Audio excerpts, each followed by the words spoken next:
Eu estava sentada na sala de espera do consultório do cardiologista quando tudo desabou. Não de forma dramática, não teve grito nem coisa assim. Foi mais silencioso do que isso. O consultório ficava perto da Savassi, em Belo Horizonte, e eu tinha ido para uma consulta de rotina. O doutor Vinícius pediu uns exames e eu estava indo tirar um resultado que não deveria significar nada demais. Pressão controlada, coração funcionando, a vida de uma viúva de 62 anos continuando normalmente. A sala de espera tinha sofás de couro sintético pegajosos e uma televisão tocando um programa de culinária sem som. Eu tinha uma revista de fofocas no colo, revista de supermercado, aquelas que você pega porque está nervosa, mas os olhos não conseguiam fixar em nada. Uma moça tossindo para um lado, um senhor idoso checando o relógio. Eu estava usando aquele vestido de linho azul que Renato adorava. Ele tinha dito uma vez, faz uns 3 anos já, que quando eu usava azul, ficava parecendo uma viúva melancólica, mas elegante. A gente riu. Renato tinha esse jeito de dizer coisas que poderiam ser tristes, mas saíam como uma piada, como se a vida não fosse tão pesada assim. Eu estava usando azul porque ele o escolheria, ainda que ele estivesse morto há 22 meses. Ainda faço essas coisas.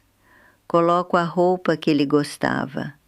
Cozinho o arroz do jeito que ele ensinava, jogando água e deixando o vapor fazer o trabalho. Sento na cadeira dele depois da janta e durmo nela às vezes, porque estar perto das coisas dele é estar perto dele. Meu nome é Dalva Menezes, tenho 62 anos. Passei 28 anos dando aula de português no ensino fundamental em Belo Horizonte. Aula particular. Primeira série até o 9º ano. Eu tinha turmas que aprendiam concordância verbal através de textos que eu criava especialmente para cada grupo. As mães de alunos frequentemente me pediam um refresco na última hora de aula, porque elas aproveitavam e conversavam comigo sobre a filha ou o filho, sobre relacionamentos, sobre a vida, sobre como lidar com os filhos crescidos. Aquela profissão me ensinou mais do que qualquer livro poderia sobre as pessoas, sobre o que torna uma vida significativa ou superficial. Eu conheci Renato numa festa de aniversário de uma colega em 1982. Ele era técnico em eletrônica. Um daqueles homens quietos que arrumam qualquer coisa em casa. Ele consertava geladeira, chuveiro, ventilador, televisão, qualquer máquina que parasse de funcionar virava uma oportunidade de aprender. Casamos em 1985, quando eu tinha 25 anos e ele tinha 30. Viviane nasceu em 1990.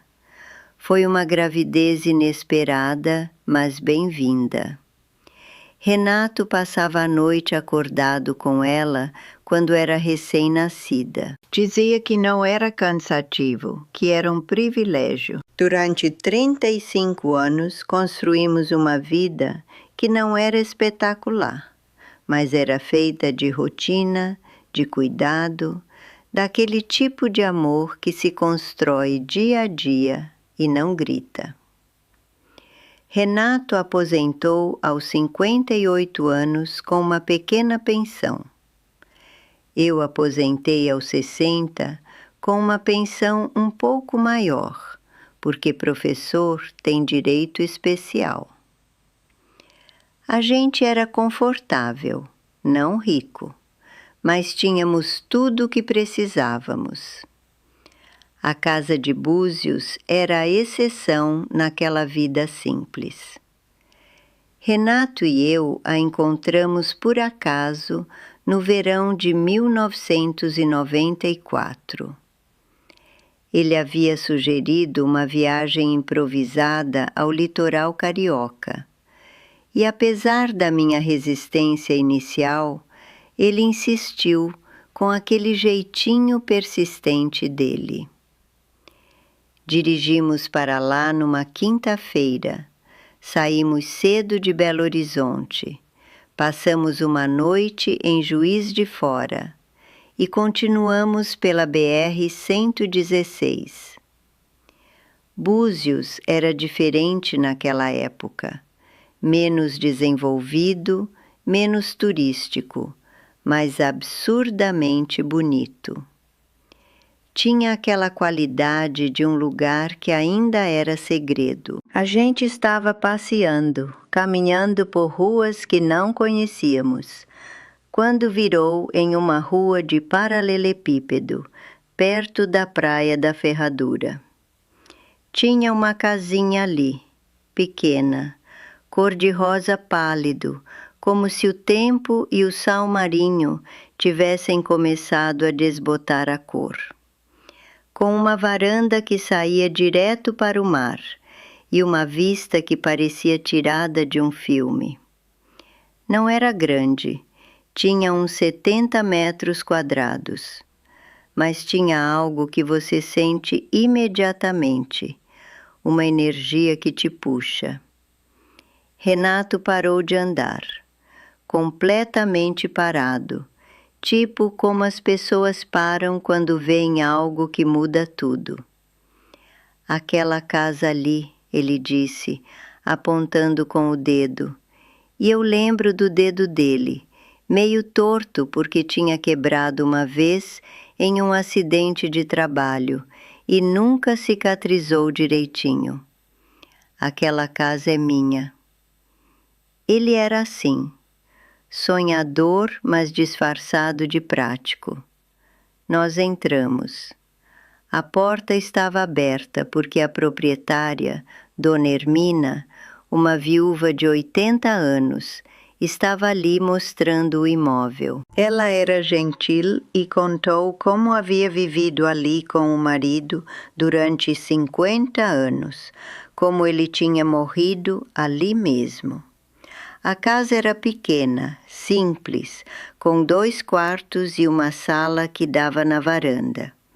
O piso era de madeira velha, madeira nobre, vermelho escuro, que o tempo tinha deixado com uma pátina bonita. As paredes precisavam de pintura, tinha mofo em alguns cantos, o banheiro era minúsculo. Mas tinha algo naquela casa. Uma energia que eu ainda sinto quando penso nela. Uma sensação de que pessoas tinham vivido ali e guardado tudo aquilo.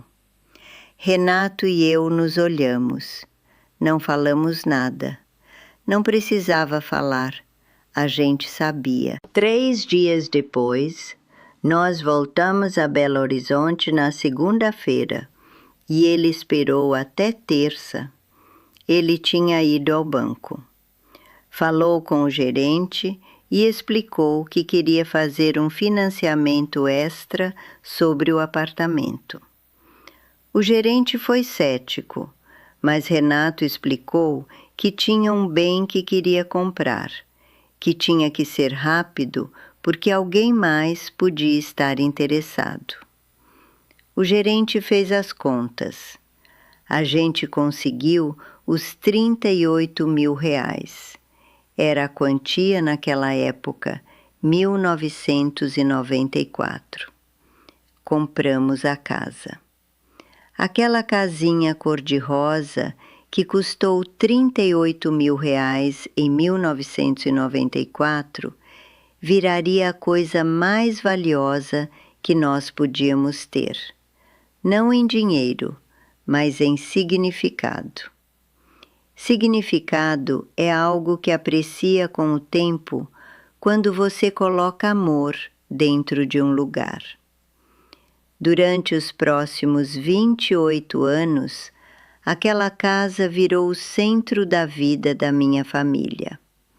Mas Búzios era onde eu verdadeiramente respirava. Viviane aprendeu a bodyboard naquela varanda quando tinha 7 anos. Era 1997. Ela tinha medo terrível da onda grande, medo de verdade. Renato observava ela na beira da água, tremendo, e ia para ela, a colocava no colo e levava para dentro da água bem devagar. Sussurrava coisas no ouvido dela que tinha o efeito de deixá-la calma. A ensinava a flutuar, a confiar no poder da flutuabilidade natural do corpo, a acreditar que a onda não era inimiga, era apenas água se movimentando. Ela aprendeu rápido. Viviane sempre aprendeu rápido quando queria algo. Com 13 anos, pegava ondas maiores que a maioria dos garotos. Tinha o corpo adaptado, sabia ler o mar, aquela confiança que só as crianças que crescem ao lado do oceano conseguem ter. Renato a observava com um sorriso que significava que ele estava realizando uma coisa, que estava dando um presente para ela. A gente passou o Réveillon naquela casa. 31 de dezembro de 1997.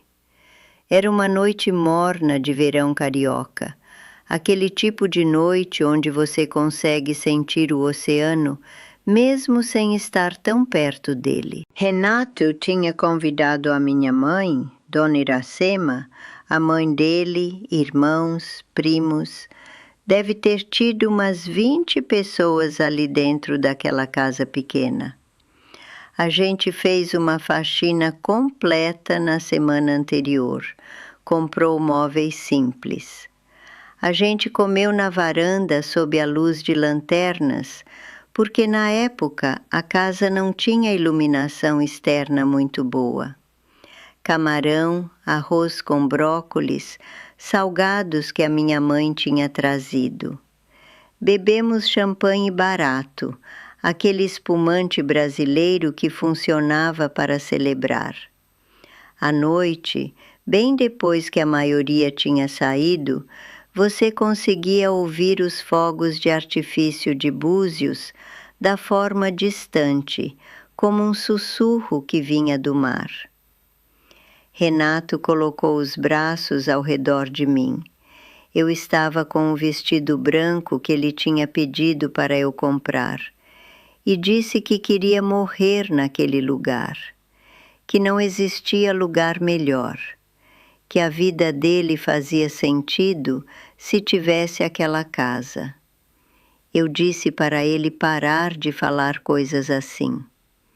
Ele riu aquele riso dele que saía do fundo do peito. Naquele momento, eu acreditei que tínhamos realmente toda a vida. Viviane era uma menina linda, bonita demais para sua própria felicidade, se posso ser honesta. Tinha aquele tipo de beleza que faz as pessoas fazerem coisas por você. Na escola, mesmo quando pequena, conseguia o que queria apenas sorrindo. Na faculdade foi a mesma coisa. Quando se formou aos 22 em administração de empresas, recebeu propostas de trabalho só porque era bonita e falava bem em entrevistas. Mas tinha algo mais fundo nela. Um egoísmo que não era da idade, era da formação. Renato e eu não dissemos não para Viviane quase nunca. Quando ela queria um computador caro para a faculdade, a gente comprava. Quando ela dizia que precisava de roupas de marca, a gente comprava. Quando ela voltou para casa aos 23 anos, chorando porque tinha gastado 12 mil reais em cartão de crédito em viagens e roupas que achou que não prestava, Renato e eu estávamos com 55 anos. A gente pagou. Tínhamos poupado para reformas na casa de Búzios e usamos tudo para cobrir a dívida dela. Viviane prometeu que nunca mais faria aquilo, mas ela não aprendeu. Era colocar um curativo em um problema muito mais profundo. Viviane casou com Paulo em 2008. Ele era um advogado com um carro importado. Renato e eu assinamos como fiadores de um apartamento que eles compraram em São Paulo. 25 anos de financiamento. Eu lembro de Renato assinando aquele papel e vendo os olhos dele ficarem mais pesados, porque ele sabia o que significava. Se Paulo e Viviane não pagassem, a responsabilidade era nossa. Depois que Renato ficou doente em 2022, Viviane ficou distante, muito distante. Ligações cada vez menos frequentes. Quando ele estava na quimioterapia, ela visitou 2 vezes. A primeira foi em maio. Ele tinha acabado de fazer a primeira rodada de sessões e estava muito fraco. Ela chegou pela manhã, viu o estado dele e na mesma hora disse que tinha reunião importante no trabalho que não podia perder. Ficou 2 horas, checando o celular a cada 2 minutos. A segunda visita foi em julho. Ele tinha completado a segunda rodada e estava um pouco melhor, mas desgastado. Ela chegou de novo, olhando para o relógio, explicando sobre reuniões de trabalho, sobre um cliente importante que só ela conseguia lidar. Renato fingia que tudo era normal. Ele era assim. Mesmo morrendo, e eu sabia que ele estava morrendo, pretendia que tudo estava bem. Perguntava para Viviane sobre o trabalho, sobre São Paulo, tentava parecer interessado. Eu podia ver a dor nos olhos dele quando ela saía correndo para pegar um voo. Não era raiva, era decepção. Era aquele tipo de dor que você carrega quando percebe que a pessoa que você criou não é a pessoa que você achava que era. Quando Renato morreu em fevereiro de 2023, Viviane chorou na cerimônia fúnebre. Chorou enquanto falavam sobre ele. Chorou quando baixaram o caixão. Mas depois ela voltou para São Paulo e não voltou para ajudar a arrumar as coisas. Não voltou para organizar os papéis, para falar sobre o que fazer com a casa, para sentar comigo e lembrar dos bons tempos. Eu fiz tudo sozinha. Limpei o escritório dele, doei a maioria das roupas. Entrei em cada cômodo daquela casa que a gente tinha construído junto durante 35 anos, quarto por quarto, cada memória, e aprendi a estar ali sem ele. Viviane ligou. Eu recebi a ligação naquela sala de espera. Meu telefone vibrou na bolsa. Era ela. Viviane raramente liga. A voz saía animada estranhamente animada, daquele jeito que ela tem quando está feliz com ela mesma. Oi, mãe, como você está? Estou bem, filha. Estou aqui no consultório do cardiologista. Ah, verdade. Espera, eu preciso te contar uma coisa. Algo muito legal, na verdade. Eu desliguei a televisão de Búzios em minha cabeça.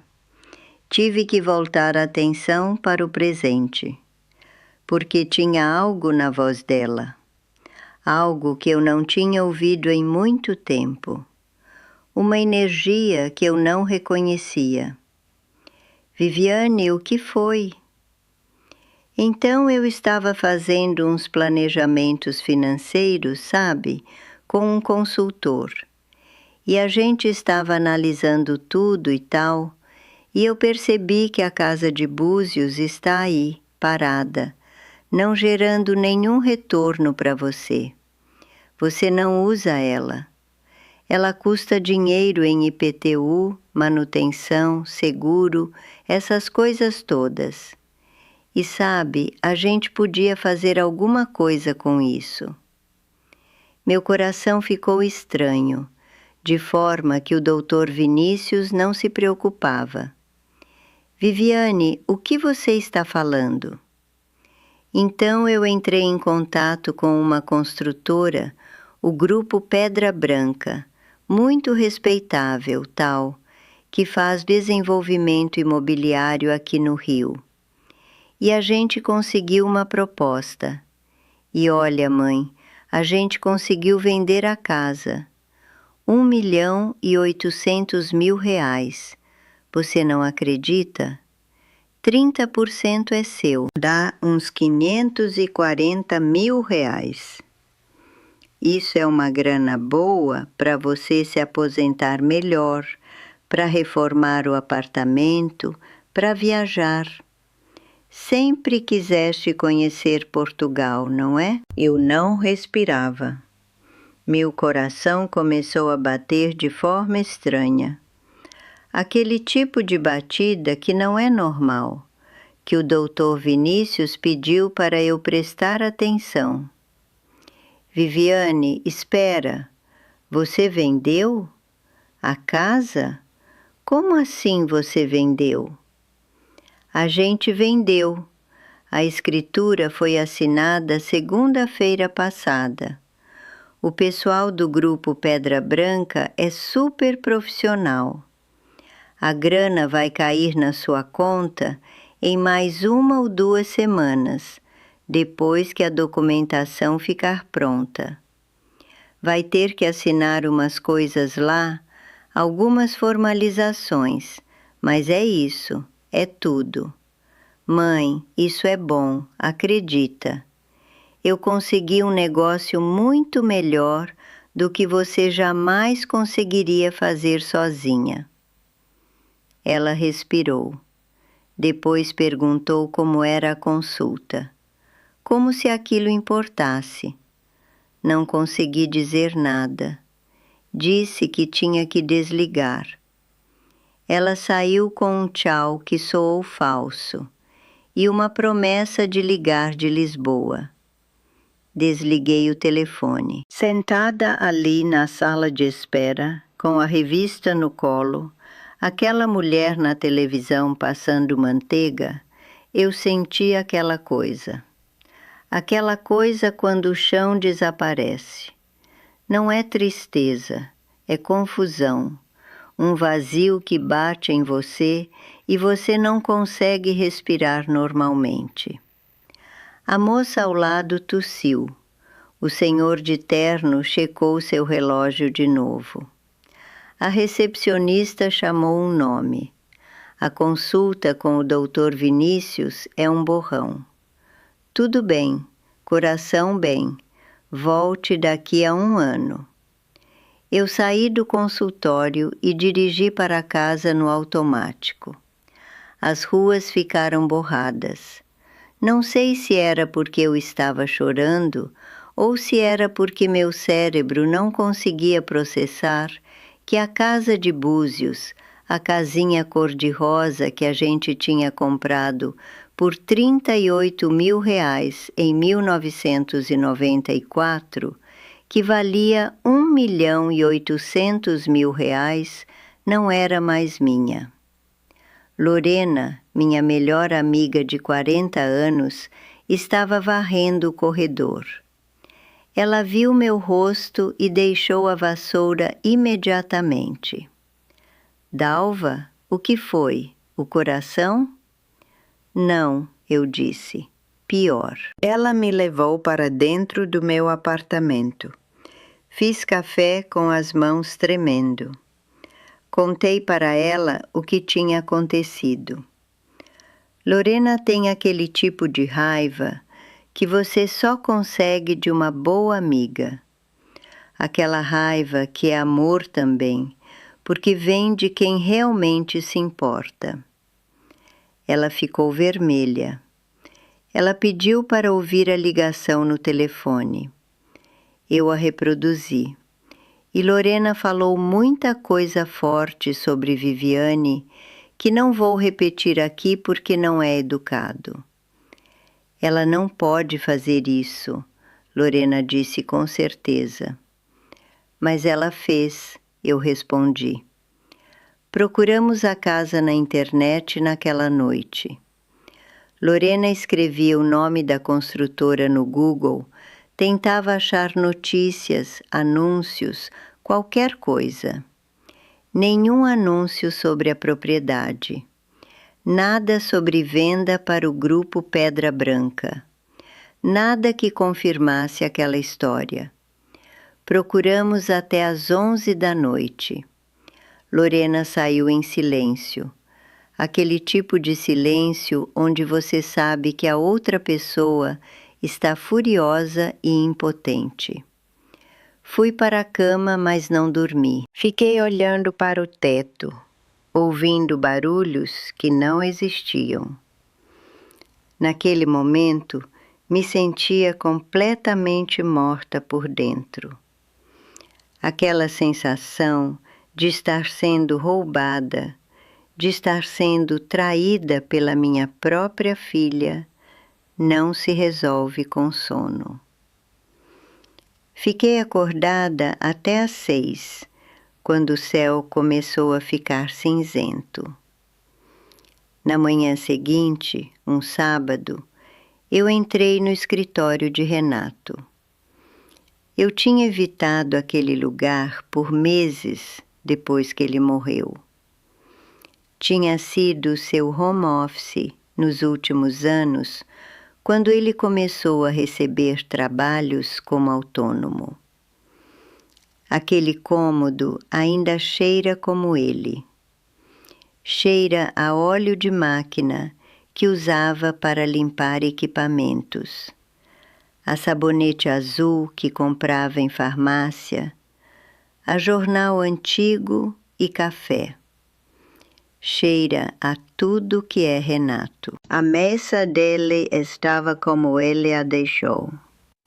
As revistas de pesca empilhadas no canto, ele gostava de pesca de água doce e nunca jogava fora nenhuma revista de um lugar que queria visitar.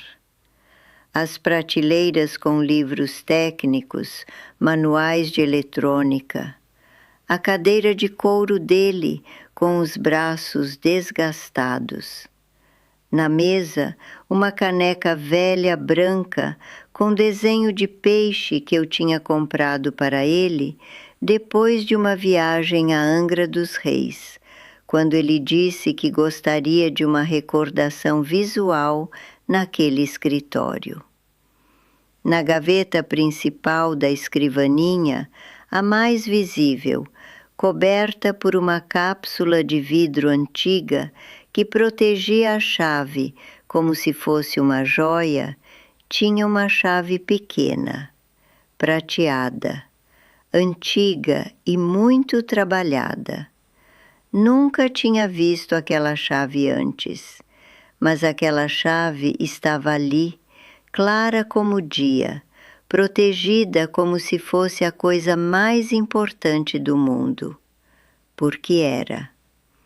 Eu a peguei com as 2 mãos, como se fosse feita de vidro e pudesse quebrar. A chave abriu a gaveta menor, a que ficava debaixo. Dentro tinha pastas com documentos, apólices de seguros, declarações de imposto de renda de 20 anos, atestados de propriedade de imóveis, coisas que toda pessoa guarda, arquivos de projeto de trabalho, um certificado de um curso de eletrônica que ele fez em 1986. E tinha um envelope branco, simples, fechado. Meu nome estava escrito nele em letra de Renato, letras grandes e retas, aquela caligrafia que ele usava desde o colégio. Para Dalva, quando você precisar. Eu me sentei no chão do escritório, segurando esse envelope. Levou alguns minutos até eu ter coragem de abrir. Minha mão tremeu. Abri e tinha uma carta e um pacote de documentos muito profissionais, com carimbo e assinatura de advogada. A carta começava assim: Dalva, se você está lendo isto, é porque eu já não estou aí. Eu peço desculpas por deixar você com essa coisa para resolver, mas precisei fazer assim. Precisai fazer em silêncio, para não trazer mais peso para os últimos tempos que a gente vai ter junto. Você vai entender por quê. Renato explicava na carta que ele tinha procurado a doutora Patrícia Couto, uma advogada que nós conhecemos anos atrás, quando tinha tido uma questão de contrato, e que tinha pedido para ela fazer uma coisa muito específica com a casa de Búzios. Ele tinha transferido a propriedade para um tipo de fideicomiso. Eu era a única titular. Não era herança no sentido tradicional. Era uma transferência total, irreversível e muito legal. Porque ele sabia, explicava ele com letras um pouco tremendo no fim da sentença, que Viviane sempre havia sido uma pessoa que lidava mal com dinheiro, que ela tinha uma forma de fazer pressão em mim, que ela podia decidir que merecia aquela casa, e ele queria que eu tivesse algo que fosse completamente meu, que não pudesse ser tocado ou pressionado ou retirado. Algo que fosse sagrado, que fosse de verdade meu. Ele continuava: eu não te contei disso porque eu sabia que os últimos meses que a gente tem junto seriam consumidos por discussões legais e papelada, e eu queria que fossem sobre a gente, só sobre a gente, sobre nós dois. Então eu fiz isso em silêncio e deixei aqui para você. Espero que você nunca precise disso, mas se precisar, espero que ajude. Ele terminava: eu te amo, sempre, R. Aquele R, seu nome começava com R, Renato. Eu li a carta 3 vezes sentada no chão daquele escritório. Chorei. Depois limpei as lágrimas com a manga do meu vestido azul. Aquele vestido que ele adorava. E abri os documentos. Os documentos tinham data de 20 de fevereiro de 2023. 2 meses antes de Renato morrer. A doutora Patrícia Couto tinha redigido toda a documentação. A propriedade de Búzios tinha sido transferida para meu nome exclusivo mediante uma operação que era muito simples na aparência, mas muito poderosa em efeito legal. Depois eu liguei para a doutora Patrícia Couto. Minha mão tremeu quando digitei o número. Eram 11 horas da manhã de um sábado.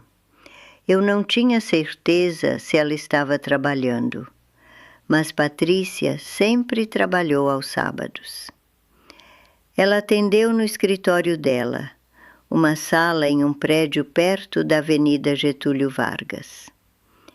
Patrícia é uma mulher de uns 55 anos, elegante, com o tipo de presença que você sente logo que entra em um cômodo com ela, até o telefone. Nós conhecemos há 15 anos. Quando eu liguei e disse que era eu, o tom dela mudou imediatamente. Ficou preocupado e séria. Ela deve ter reconhecido algo na minha voz. Aquele tom que você tem quando está em pânico. Dalva, como você está? Tudo bem? Eu falei que precisava ver ela, que algo tinha acontecido e que eu tinha uns documentos que ela tinha preparado para Renato, que eu tinha aberto a carta que ele deixou para mim. Oh, Deus, ela disse, você abriu a carta? Tudo bem, vem aqui, vem agora. Eu fui ao escritório dela naquela tarde. Os documentos que Renato tinha guardado foram despachados por Patrícia muito cuidadosamente e com muita precisão técnica. A propriedade de Búzios tinha sido transferida para meu nome exclusivo, mediante uma operação que era legal, documentada, registrada em cartório com número de processo. Sua filha, explicou Patrícia muito calmamente, enquanto lia os documentos que eu trouxe, não teria nenhuma autoridade legal para vender essa propriedade sem sua assinatura. Mesmo que você tivesse dado uma procuração, o que você não deu, não é? Uma procuração genuína, assinada por você, reconhecida em cartório? Eu respondi que não, que eu nunca tinha assinado nada daquele tipo. Patrícia pediu para ouvir a mensagem que Viviane tinha deixado na minha caixa postal. Eu a reproduzi. Patrícia ligou para o cartório que tinha reconhecido a procuração. Depois para o grupo Pedra Branca. Depois para os advogados deles. Falava com voz profissional e controlada, mas conseguia ver uma raiva contida por baixo. Em poucas horas, a verdade se cristalizava. Viviane tinha falsificado uma procuração no meu nome. Ela tinha usado a documentação minha de algum lugar, talvez documentos que pegou em minha casa, para criar um documento que dizia que ela era autorizada a agir em meu nome. O cartório havia reconhecido a assinatura, mas um cartório reconhece a assinatura através de comparação com documentos anteriores. Não verifica a autenticidade completa do documento em si. Aquela procuração era completamente falsa. A raiva, quando entendi isso, não era aquela raiva quente que você sente quando está surpreso. Era uma raiva fria, limpa, cristalina, daquele tipo que você sente quando realmente entende que alguém não merecia confiança de jeito nenhum. Porque eu estava entendendo que Viviane não tinha tido um impulso. Viviane tinha planejado. Tinha vasculhado cuidadosamente os documentos de Renato após o velório. Tinha descoberto sobre a transferência de propriedade. Tinha entendido que eu era dona exclusiva e que isso significava que ela nunca herdaria nada. Então ela tinha agido. Tinha falsificado documentos com a ajuda de alguém. Tinha forjado a minha assinatura. Você quer fazer uma denúncia criminal? Perguntou Patrícia, com aquele tom profissional, mas que tinha algo de tristeza embaixo. Sim, eu disse, eu quero, preciso. Patrícia acionou imediatamente uma medida cautelar. A venda ao grupo Pedra Branca foi suspendida naquele mesmo dia. A construtora foi informada de que a procuração era falsa e de que a transação estava sendo completamente anulada. Os advogados deles entraram em pânico. Os documentos começaram a circular. A própria Viviane começou a receber correspondências de advogados pelo correio. Ela estava em Lisboa quando isso tudo começou a despencar. Ela ligou de volta para o Brasil no segundo dia depois que os advogados da construtora começaram a procurá-la. Dessa vez, ela não estava despreocupada. Dessa vez, ela estava com medo. A voz dela ao telefone era diferente, mais fina, mais desesperada. Mãe, o que foi isso? O que você fez? Eu tentei manter a voz calma, tranquila, neutra. Eu simplesmente contei a verdade, Viviane, que eu nunca assinei nenhuma procuração, que aquela documentação é falsa, que você falsificou minha assinatura. Não, mãe, você não entende. Eu estava ajudando. Você sabe quanto custa manter aquela casa? IPTU todos os anos. Manutenção, seguro. Você estava desperdiçando dinheiro com um bem parado. Eu estava tentando ajudar você a ter uma vida melhor. A casa é minha, Viviane. Renato deixou explícito que era para ser minha. Está em cartório. Renato está morto.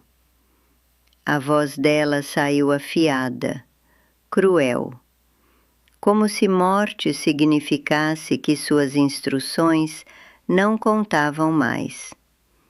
Eu senti aquilo, como uma faca, mas eu continuei, mantendo a calma. Ele deixou essa casa para mim legalmente. E você falsificou documentos e vendeu propriedade que não era sua. Isso é um crime, Viviane. Falsidade ideológica. Estelionato. A polícia vai querer conversa com você. A respiração dela ficou diferente do outro lado da linha, mais pesada, assustada. Você vai processar sua própria filha? Eu não estou processando ninguém. A lei está. Ela voltou do exterior cedo.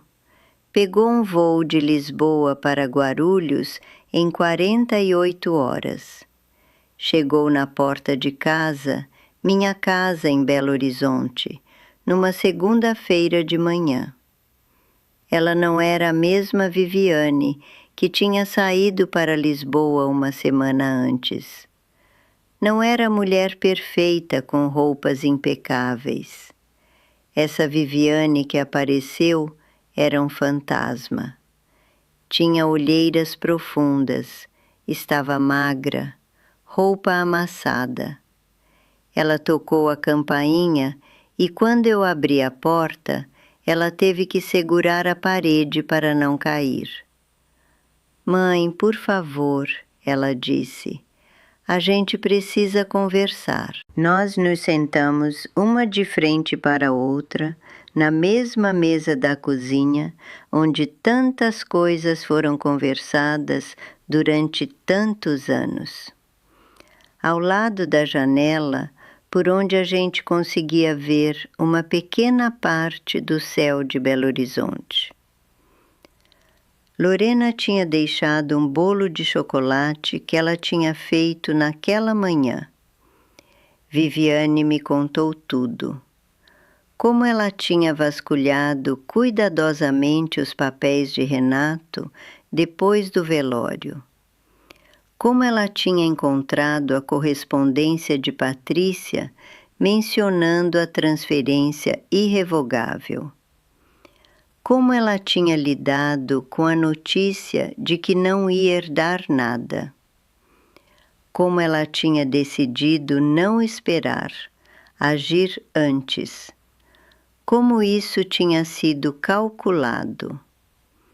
Mãe, eu tenho dívidas graves, ela disse. Isso era verdade bruta, e eu podia ver que era verdade porque ela não conseguia olhar para mim nos olhos. Cartões de crédito maxados, um empréstimo pessoal de uma amiga, o apartamento em São Paulo com financiamento que ela não conseguia pagar. Ela tinha perdido o emprego semanas antes. Eu estava afogando. Quando eu entendi que ia receber nada da herança, que ele tinha deixado um pouco para mim, mas nada de significativo, eu entendi que ia ter que fazer algo. E a casa vale tanto agora, 1.800.000. Eu pensei que se conseguisse vender rápido, eu poderia pagar tudo. Você falsificou uma procuração, eu disse. Minha voz saiu firme. Você usou um cartório. Você colocou meu nome em um documento que eu nunca assinei. Você planejou tudo isso. Não foi um erro. Foi premeditado. Ela chorou. Pediu desculpas. Disse que era um erro, que ela tinha agido por desespero. Mas tinha algo que tinha quebrado. E quebrado não quer dizer que vai voltar a ser exatamente como era antes. Você vai ter que lidar com as consequências disso, eu disse. Eu não vou suavizar o processo legal. Eu não vou mentir para proteger você. Você fez isso, Viviane. Agora você vive com isso. O caso se desenrolou ao longo dos meses que seguiram. Havia vários processos em paralelo. Uma ação civil para anular a venda, uma denúncia criminal contra Viviane e contra o despachante que tinha falsificado a procuração. Patrícia conseguiu a medida cautelar em uma semana. A venda foi anulada. Os advogados da construtora se movimentaram muito rápido. O Grupo Pedra Branca direcionou toda a responsabilidade para Viviane. O Ministério Público ofereceu denúncia, estelionato, falsidade ideológica, abuso financeiro de pessoa idosa. Viviane foi chamada a depor. Teve que contratar um advogado caro. Houve várias rodadas de negociação complexas. A acusação queria prisão. Viviane queria tudo desaparecer. No fim, chegaram a um acordo. Ela aceitou a maioria das acusações. recebeu uma pena suspensa, 3 anos, mas suspensa. Prestação de serviços comunitários, 40 horas por mês durante 2 anos. E foi condenada a pagar todos os honorários de Patrícia, R$18.000. Custas do processo, R$5.000. E uma multa de R$50.000. A casa de Búzios permanecia no meu nome, exatamente como Renato havia disposto, completamente minha. Eu voltei a casa no primeiro fim de semana que consegui, depois que tudo tinha se resolvido. Era setembro, meses depois do julgamento, fora da alta temporada. O calor tinha arrefecido um pouco. Dirigi sozinha de Belo Horizonte até Búzios. São aproximadamente 7 horas de carro. Eu parei em uma lanchonete em Angra dos Reis para tomar café, como fazíamos com Renato. Dirigi em silêncio, pensando em tudo o que tinha acontecido. Em como um telefonema pode mudar tudo em segundos. Em como a confiança é uma coisa tão frágil. Em como Renato soube, de alguma forma, que precisava proteger. A casinha cor-de-rosa estava lá quando cheguei, exatamente como sempre foi. Um pouco mais desgastada, talvez. As tintas um pouco mais pálidas. O portão de entrada enferrujado. As flores mortas. Mas era aquela mesma casa. Era minha. E estava intacta. Abri a porta, abri as janelas. A varanda ainda tinha aquele cheiro de sal e de madeira antiga. Aquele cheiro específico que é feito de tudo. Do tempo, do oceano, dos verões que foram vividos ali. Do amor que foi depositado em cada cômodo. Fiz café em um bule que Renato e eu tínhamos comprado juntos. Sentei na cadeira de Renato, aquela cadeira velha de madeira onde ele gostava de sentar, onde ele se sentava quando estava bem o suficiente para sair da cama durante a doença. Fiquei ali bastante tempo, horas talvez. O tempo ficou diferente naquele lugar. Parecia que ele tinha parado. Pensei em muita coisa. Pensei em Renato, em como ele sabia.